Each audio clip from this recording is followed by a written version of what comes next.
Hello and welcome to am22tech.com. I'm Anil and I'm going to show you how to add a Google search box to your own website if you have developed it in ASP.NET. The major problem that we normally see is, when you have a master page in your ASP.NET website, which almost everybody would have, that it throws an error that you cannot have another form tag in the whole website.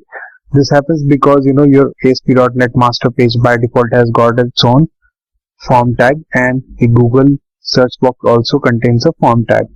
The solution to this is pretty simple though. You have to create another page and you make use of the iframes to show the Google search box in the same way that I have used it on my blog. Here you can see it. So I'm going to show it to you by creating a new project. So first of all, we will go to our Visual Studio, we'll create a new project, or straight away click a new website, create a new empty website, or you can select ASP website to give a quick start, give it any name, click OK. The first step in putting the Google search box on the website is to add a new item, which is actually a plain HTML page.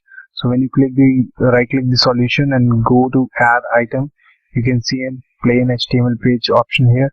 Just click on it and give it a name as Google search.html and say add. Now this page is actually the page which will contain the actual Google code that you will get from Google. This is how it should look like. So Control A, Control V. So just copy the code that Google has provided you here straight away. Step 2 is to add another page, which is actually an ASPX page. So right click again on the solution, say add new item, and create a new web form. Give it some name like Google-search.aspx page. Select a master page. I'm selecting site.master. The basic page is created with the main content placeholders. This is the page that is actually going to show the search results to the user. So now the first thing that we created was created a Google search page. The most important thing here is the address of the page that should be called to display the Google search results. So in the form action page, what you will do is you will provide the address of the page that is hosted on your site. In my case, it is my blog site and then the Google search.aspx page. You can give it any other name to differentiate it clearly, maybe Google search results.aspx, and then come back here and say Google search results.aspx. The second important thing is the input parameter here with the name called CX. The value here should be the partner code that Google has provided you.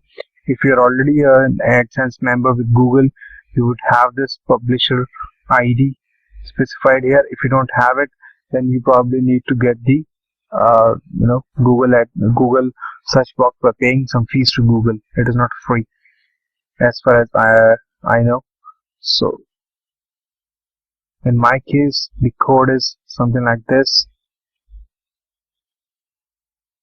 Don't put my code on your site, otherwise you will lose the money that you will get from the ad clicks. This is one of the important thing. Now your Google search page is ready to be displayed. You can see it in design view. It has a text box and a go button to do the search.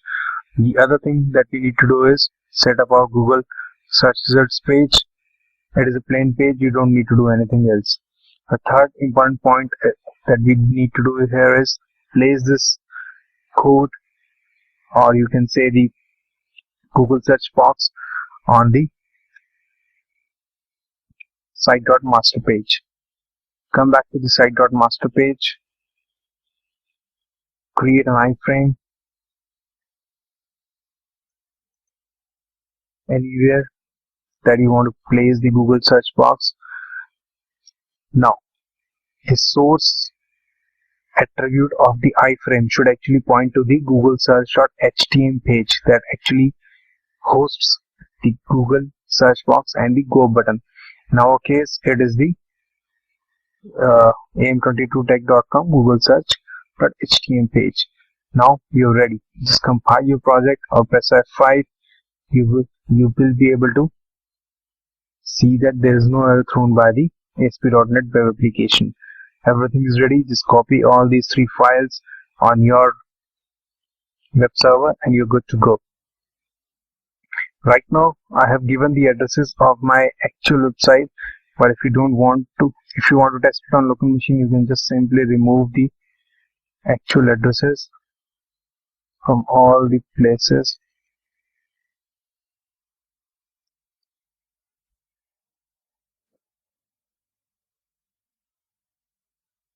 That's it. Now again run the website. So you can see that my default ASP.NET application is actually showing me the search box, which actually contains the AdSense code of me. So you go to another page called about, and you will still be able to see the Google search box with the go button. So we're done. Thanks for watching am22tech.com.